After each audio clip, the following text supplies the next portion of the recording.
A very brief introduction. I'd like to say that this year we are celebrating the 20th anniversary of Capital Inc. So we've been in business for 20 years.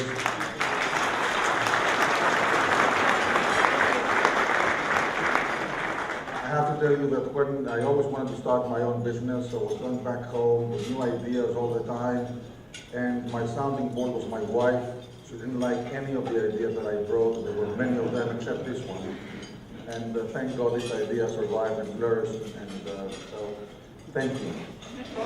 Also, it's the 10th anniversary this year of the annual March Shipping Forum that we organize in New York. So it's another landmark date for us, and we are gratified to be partners on this tremendous occasion with Citi and co-organizing the event together. And of course, I'm grateful to all the sponsors, to NASDAQ, the New York Stock Exchange, to all the sponsors who year after year support us and allow us to continue doing this work.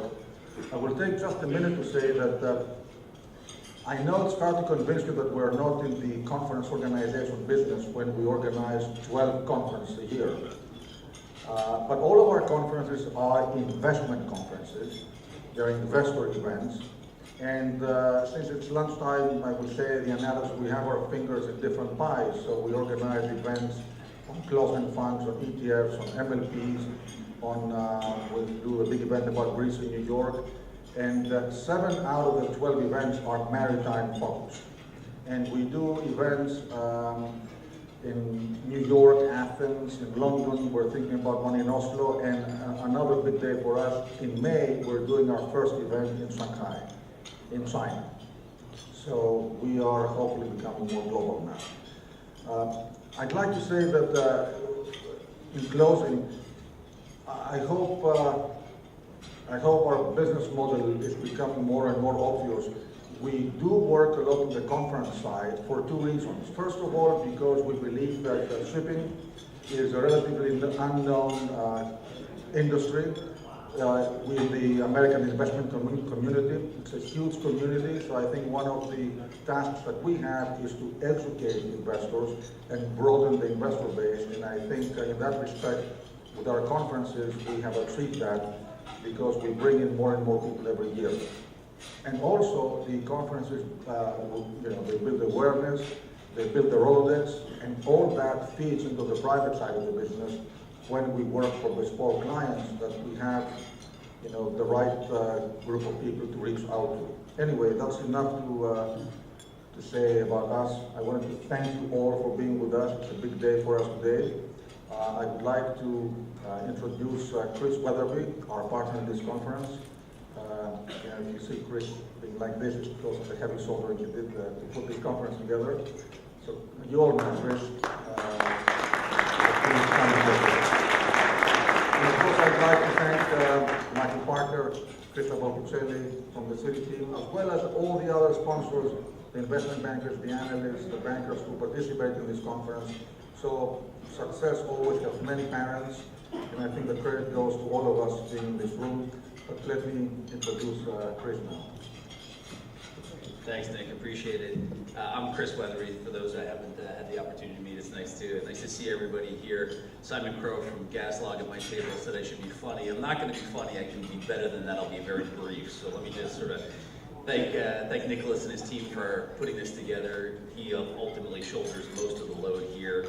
We're really pleased to be part of Capital Inc. this year, and as a firm, I think this is a relationship we've had for many years. We want to continue it, and I think this is a sort of testament of how premier an event this is by just sort of the faces in the room and how quality the lineup is. Ultimately, as many of you know, Citi has sort of a robust presence within the shipping markets. It's been a challenging year or two, to say the least, within shipping, but we're still here sort of focused on the space. That's really coming from both, my colleagues on the banking side and the capital markets side, who I can't really talk to, so I'll just they're over here, kind of in this general area over here, as well as our work on the research side. Like I said, it's been a bumpy market over this time, but we're still committed to this, and we've had a great relationship with Nikolas. We're really happy to be here. Ultimately, we want to say thank you to all the investors here as well, the corporates who are helping sort of stage the one-on-one meetings for, and thank everybody for being here. So, like I said, I'm going to keep it brief. Thank you very much for attending. Nikolas, I'll turn it back over to you. Thank you.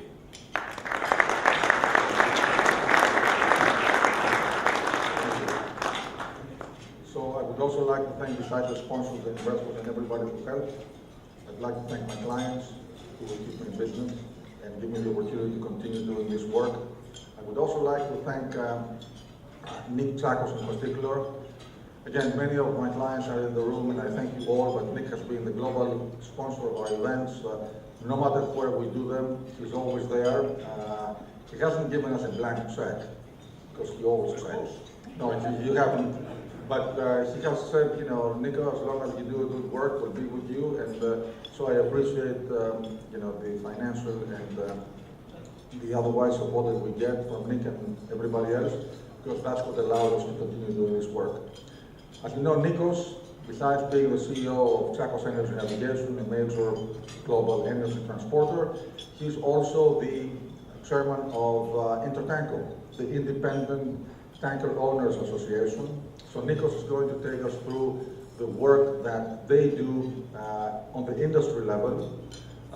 So without any more delay, I will invite him to the podium, and thank you for being with us. Thank you.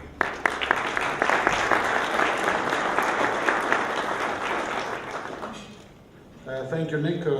Thank you very much for the introduction and the chance you give us here today to present INTERTANKO and the tanker industry. Thank you for giving the chance to try to keep you awake after lunch. I think that would be an exciting. And actually, I'm the only head of a shipping association that could afford to come to New York to speak. So that's the only reason I am here. But don't worry, Nick has asked me to give you only the good news, and that's what I'm planning to do. We need some good news in this grim shipping environment. As most of you know, tankers are the last frontier standing in this distressed shipping space. INTERTANKO represents 75% of the independent tanker owners, and I had the honor to be elected chairman in 2014, which of course coincides with the turning of the better tanker market. So my aim is to be chairman as long as the market stays strong. I hope I won't have to resign very soon. Well, usually associations are like umbrellas. People join them when it rains, and sometimes that's very, very late. INTERTANKO was formed just after the initial oil crisis, after the 1967, most of you were not born, war in the Middle East. There's always a war in the Middle East. That was in 1967. And it had to put all the owners together to protect their interests a lot against the growing uncertainties of the time. So it was formed by all the major tanker owners at the time, and it was based in Oslo. That was in 1970. So, however, INTERTANKO has gone from strength to strength, regardless of the cycles in shipping, in 46 years now. Let me see.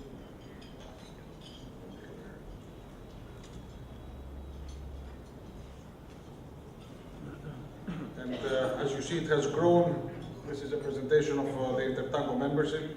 You see INTERTANKO has grown significantly. It represents 75% of the world's independent tanker owners. It has 210 shipping companies as full members, and about 268 companies as associate members.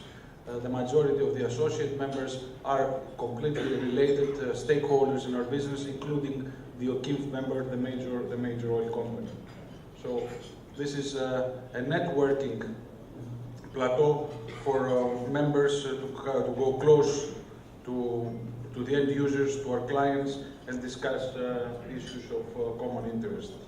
In the last year, we had a significant increase in membership because we opened up the association to gas owners, to LPG and LNG, and I want to thank most of them. I saw Haris Vafias, amongst others, here today for their support, and I think this is an important step. We had 600 new vessels joining the association in the last 3 months, so I think that's a very positive thing going forward. The membership of INTERTANKO, and here we've been polite to our host nation, the United States, starts from the bottom, and it's Greece is the Greek community it has always traditionally been very supportive of the association with in excess of 20% membership, and of course then Japan, Norway has always been a large supporter. So it's all the major shipping nations are included in the association. This is the way the fleet, 33% in crude, and then 16% in product, 29% in chemical. So there's a big participation of the chemical vessels, and of course the new LNG and LPG that have entered the market in the last 3 months. And this is the fleet profile of the association. INTERTANKO caters to the, I would say, to the high operational standard owners. The aim of the association is to assist our members to act responsibly both in operating matters but also in commercial matters. Operational excellence and commercial sustainability go hand to hand, and that's the only way that the industry can maintain its high standards for the benefit of the clients and for the common good. The association tasks are numerous and very complex, and I think this shows how complex they are. I'm sure you cannot see, but I think in the forefront of its obligations is how to protect the human factor, the seafarers, and their safety from pirates, from all sorts of issues that could happen in such a dangerous, complicated business is in the forefront of our association. Environmental awareness and protection, technical innovation for the tankers, the LNGs, and all the vessels that our members operate. And of course, very important is the client interference, just interface with our clients and be close to the oil companies. I think this is something we do. Right now we have the head of OKIF, which is the oil company association, which is related to INTERTANKO, is Graham Henderson, and he's very supportive. We have established a very good relationship with the two associations for understanding each other's needs.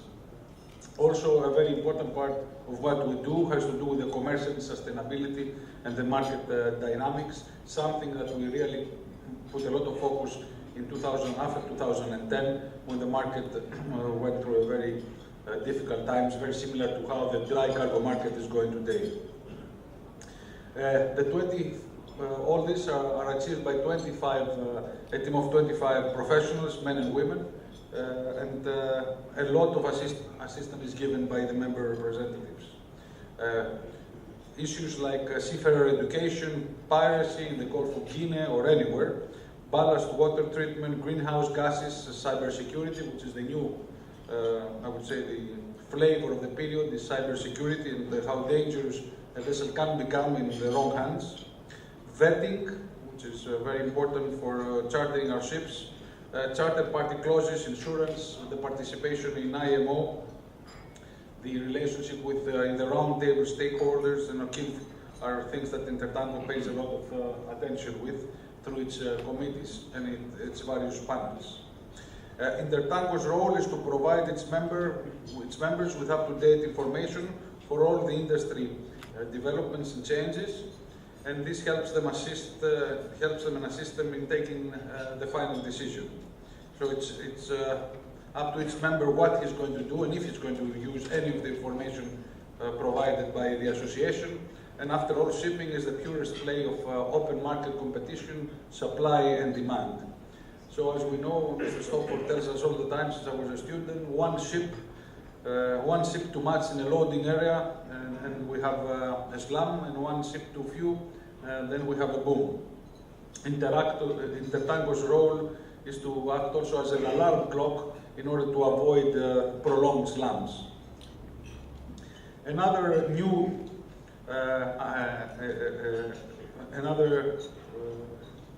I would say, new feature INTERTANKO is offering to the members, it's in its second year, is the payment performance system. So this means that all the ship owners, we feel that we are not getting our freight from a lot of clients at the right time, and of course we're not getting any demurrage at the right time. So we have built a white list in participation with all the members, so now the oil companies can judge themselves who is in the white list and who is not. Market analysis, of course, including supply and demand statistics. This is another assistant that INTERTANKO provides for its member, and it gives a lot of information in order to assist them with decision making. As you know, in recent years, tanker ownership has been enriched or improvised, take it as you wish, by the presence of the public and the private equity money.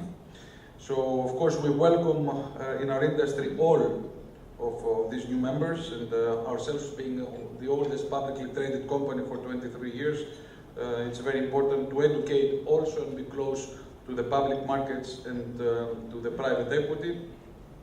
And we have to be close to them in order to avoid past mistakes and misconceptions, and also avoid from them to order any more new buildings. I think this is something as an industry we have to make sure that we try and limit. The current price of oil has increased the demand for our business, and also it has created the double whammy effect by keeping the operating expenses low, since bunkers are so low. So our aim is to try and make sure that our members take advantage for as long as possible of these good market conditions. At the same time, we want to use these favorable market conditions to put our house in order and win small battles, which are anything from charter party details to common policies for vetting. So every single oil company will have a similar vetting process and not a different one, which creates havoc in a vessel during operations. The payment system, which is very important, and it costs a lot of money. I think it's very important to take this opportunity and take advantage of these small points right now, because if we do not do them, if we do not achieve them right now, and if God forbid the market turns, then it's too late. Let's not forget that commercial sustainability it's as important now as it was when it was implemented back in 2010 and 2013, because now we can finally achieve some of these tasks that we have tried to achieve back then. Commercial sustainability is one of the prime focuses for INTERTANKO, and of course it is impossible to have excellent operation if you are not paid enough. At some stage you are going to start cutting corners and create further problems. So this is our new gas activities also, which are very important, and we're welcoming more and more members that want to participate in these activities and provide us with their expertise. So, Nick, I think that was an overview of what INTERTANKO does. With a very few words, please stop ordering new buildings, consume as much oil as possible, in order for me to be able to come next year here again.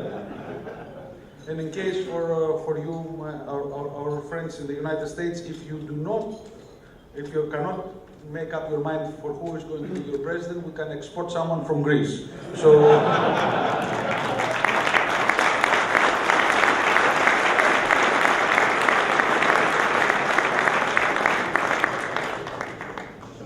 Nick, thank you very much for a very insightful and very pleasant presentation. One of the memorable lines, I think, that I remember that Nick mentioned, the last Posidonia in Athens. We had a panel of shipping industry gurus, and Nick takes his pen out, turns to his panelists and says, "Gentlemen, put your pens in your pockets. No more new building ordering." So, and of course, we had the famous, I think, exchange here between Nick and other people on the panel, whether shipping is a gentleman's sport or not. So anyway, always great to have Nick with us. And it's interesting to see exactly the work that is being done at the industry level. Everyone is very busy running his own or her own company. It's good to see the complexity, the diversity, and the significance of running an organization on the industry level. Anyway, every year we also recognize a major personality for his or her contribution to global shipping. We have started a few years ago. We do not commercialize these awards. These awards are purely to show the respect and appreciation to people who have contributed time and again to the industry. Our first honoree was Dagfinn Lunde when he left DBB Bank. We had Michael Parker last year, and we're gratified that he's with us today from Citi. And this year we have Martin Stopford. I'm not going to say anything about Martin. Jeremy Penn, the chairman of the Baltic Exchange, will introduce him. But we all know Martin, so we are absolutely delighted that he accepted to be with us today and allow us to pay to him our respects and appreciation for what he has done years after years for the global shipping industry. So Jeremy, if I can kindly ask you to take over.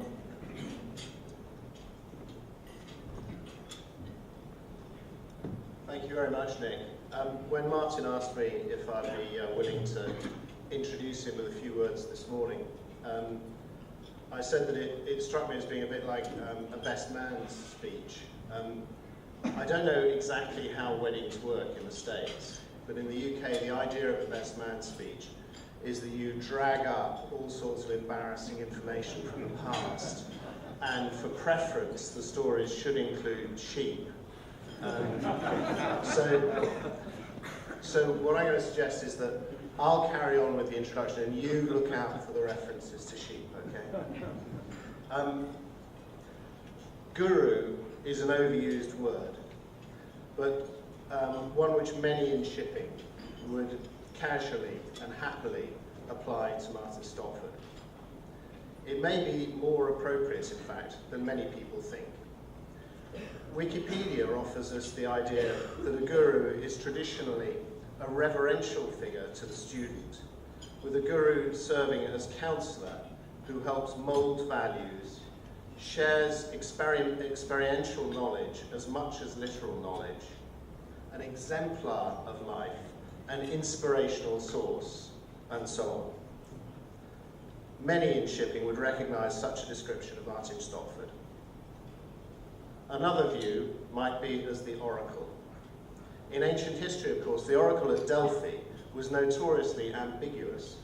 In fact, anyone who in shipping who is routinely called upon to make futuristic predictions could be forgiven for the occasional Delphic utterance. And Martin is, I think, no exception. But Martin is the guru of shipping economics without question.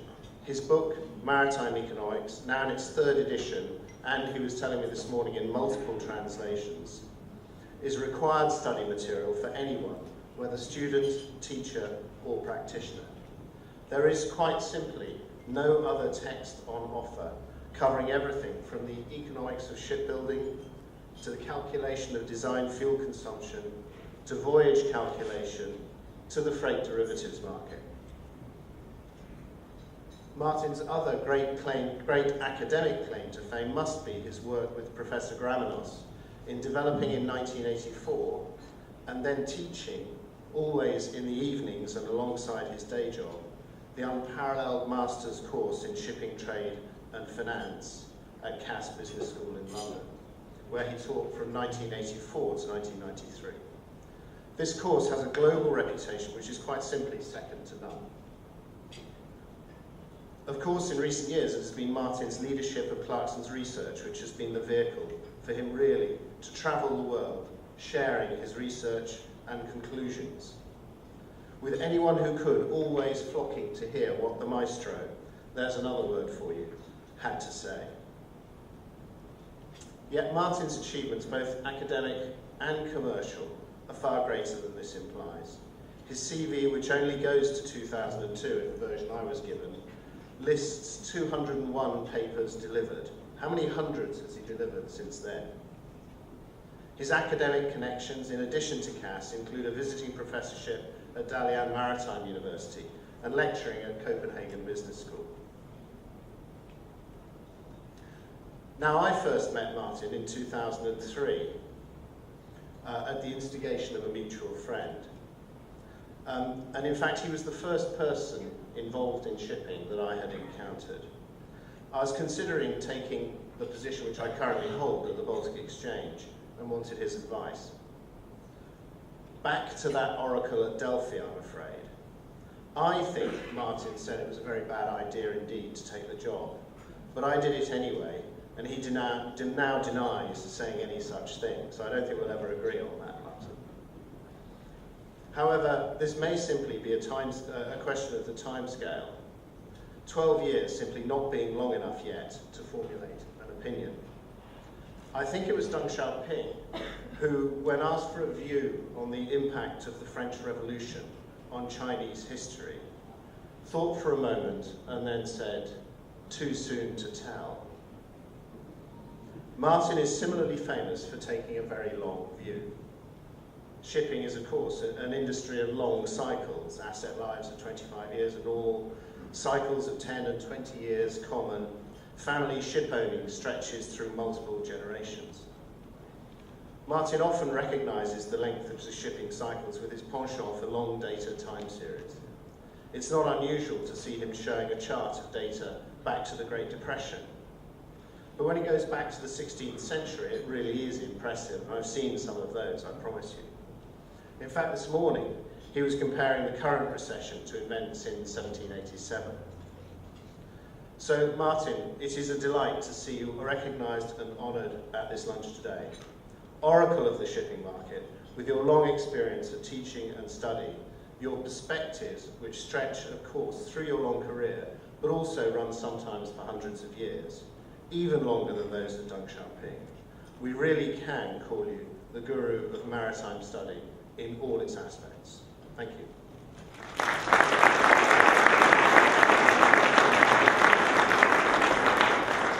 Jeremy's introduction. You know, I've been lying awake all night worrying he would tell you the joke about the sheep. But fortunately, you kept away from that. But you know, it's from 4 Weddings and a Funeral. Hugh Grant does this fantastic best man speech, which ends up with what happened with the sheep, but they never actually tell you. I think the other thing about Jeremy, which I would like to acknowledge since I got this chance at the podium, is that he is the man who single-handedly persuaded the world, and I'm a statistician, you know, we produce a lot of data at Clarkson Research, but he totally topped us by persuading the world that the BFI is the only indicator of the world's shipping industry's health. Not only has he done that, he's persuaded the global media that it's actually the best indicator of the world economy. And I wake up in the morning to listen to Radio 4, and the BBC is telling us that interviewing Jeremy about where the Baltic freight index is today. So I think that in his 13 years is a great achievement, and congratulations for that. The title when Nikolas told me I was going to get this award for thought leadership, I was a bit taken aback because I wasn't quite sure what thought leadership was. But I went on Google and I found a book by a lady called Natasha Robinson about how to become a thought leader. I thought I'd better do a bit of revision. And she says this, don't be afraid to put yourself, if you want to be a thought leader, don't be afraid to put yourself in situations where you're not the smartest person in the room. And so I feel that today, looking around, I've absolutely taken the first important steps in thought leadership, because you all look a lot smarter than I do.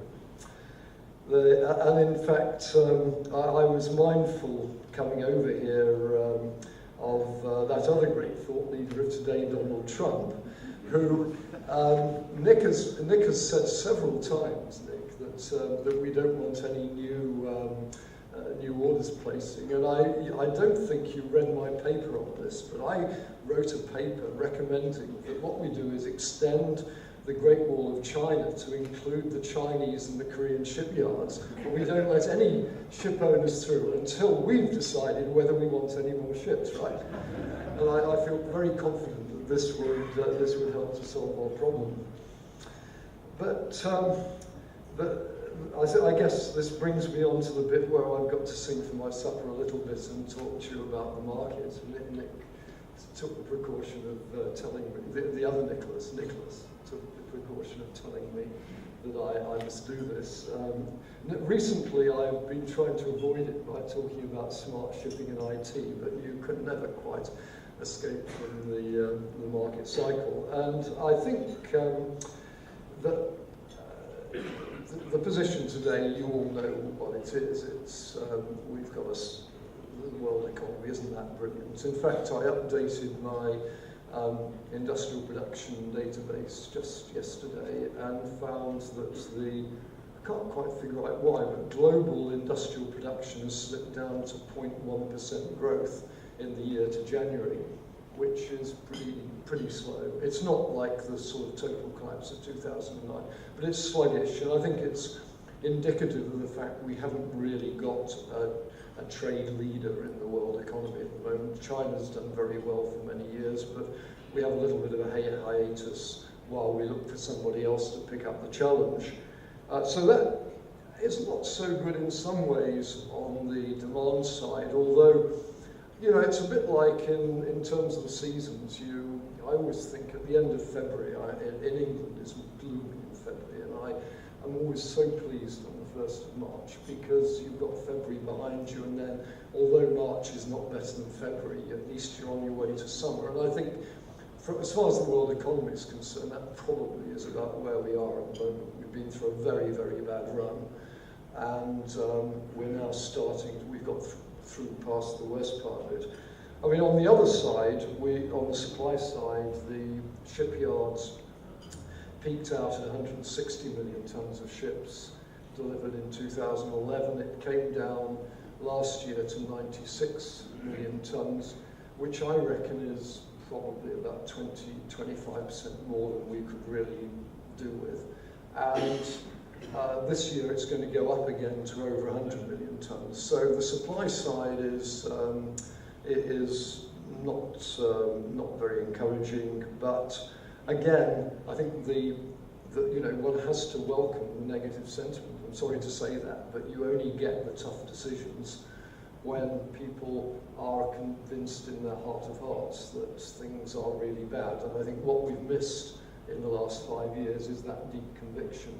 And I think from the financial industry's point of view, this is perhaps a crucial time because it's during these long recessions, and this is a long one, that actually you're building the next stage in business, and you're looking for the business opportunities and the businesses that will thrive, because we will thrive. I mean, we've got, last year it was 10.5 billion tonnes of cargo moved by sea. There is almost nothing in the Western world which doesn't come in by sea now. It's an enormous business. It is going to grow. Whether it grows by 2% or 3% is academic. The fact is the business is going to be there in the future. And it's going to have to build a new business and a better business to provide a better service for our customers, because it's not difficult to pick holes in the business model we have today. I mean, Dr. Tsakos, that I'm referring to, I'm going back to the formal thing here, right? Okay, you referred to me as the proponent of the supply-demand model, and of course I grew up in a world dominated by supply-demand economics, but it was not always that way. I mean, if you go back, you may have 75% of the world fleet in INTERTANKO. If you go back to 1972, 82% of the tanker fleet was on time charter to oil majors, AAA ratings, not always his fantastic rates, but you know, it was a totally different business, which I think you could describe as industrial shipping, okay? It was industrial shipping, and the ships were well looked after, meticulously looked after. All the spare parts you needed were on the ship. The crews were well trained. I've got a video made by Shell in 1971 called On Any Day. It was given to me actually by one of the first students on the CAS course.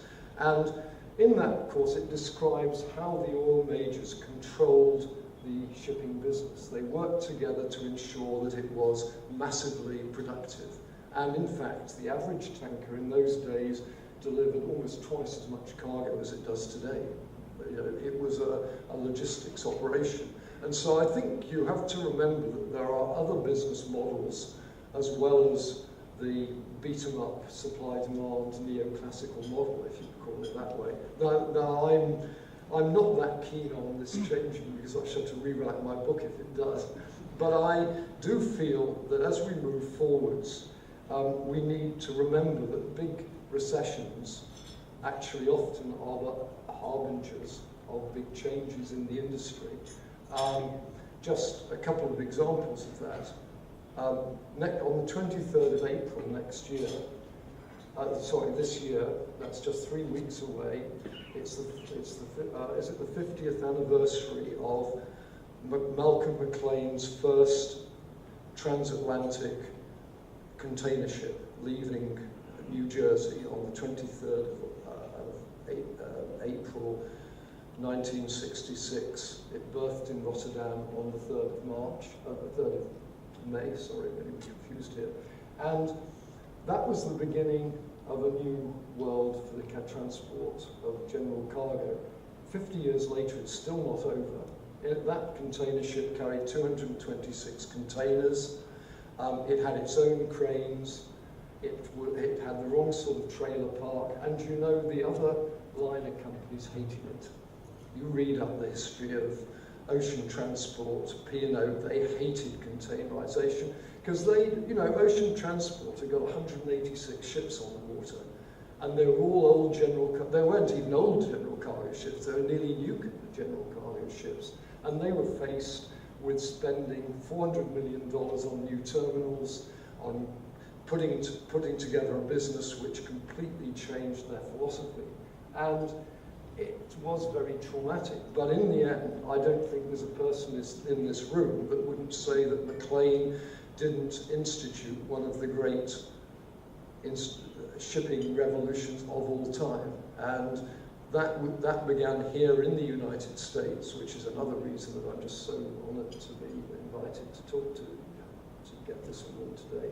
And I think that basically after 40 years of the neoclassical supply-demand model, we should be looking very hard at the business mission of the shipping industry. Now, as we came out of the last long recession in 1980s, I can remember very vividly, and I'm sure many of you do, that there came a point where people used to talk about the job of the business, the mission of the business, and it was a rather smart statement: we trade ships, not cargo. You know, there was that great asset play market coming out of the 80s. You could buy a ship, sell it 6 months later, take a couple $1 million profit on it, and trading ships seemed to be the way you could make money when you just couldn't make any money out of the trading of cargo. And I think today that launched us into an era where we looked at ships as individual entities and as speculative objects. And I'm not referring to everybody, but it's there in the background. I wonder if today we shouldn't be thinking about a mission statement for the industry, which is something like manage transport, not ships. For 5,000 years, ship owners have run fleets of ships, and each ship has been an independent entity. The master's the boss of the ship, and the ship is the management and the production unit. Earlier this month, Inmarsat launched its new Ka band satellite communication system, which means they are offering 99.9% reliability. Their Ka band, which are the geostationary satellites, are backed up by the L-band satellites, and Cisco has built the gateway into this system, and they're very conscious of the charging difficulties which ship owners dislike about the present system. But they are able to offer effectively broadband communication with ships, and that means that potentially you can start to run a fleet of ships, not an individual ships like BMW runs a car factory, because this whole generation of statistical quality control, which the car industry brought in 10 or 15, and many other industries brought in 10 or 15 years ago, you couldn't do with shipping because we are so dispersed. That technology, it doesn't have to be that way anymore. And I'm going to be talking about this at Connecticut tomorrow. It is very difficult. To be honest, most of the owners I talked about don't like it very much as a philosophy. But I think that as we move forwards, we should be thinking very hard about using the Internet of the information technology, the Internet of Things. It's not a single new piece of technology. So many things work better now in the IT area than they did 10 or 15 years ago. And don't take my word for it. McKinsey put out a report, McKinsey Global Academy put out a report on the Internet of Things in June last year, and they said two things. One is they think that the Internet of Things will not only will actually exceed the hype. That's what they said. And the other thing they said is it's very difficult to do. But then containerization is very difficult to do as well. And so on, you know, that's where I've got to at the moment. This is my party piece. This is what I'm pitching for.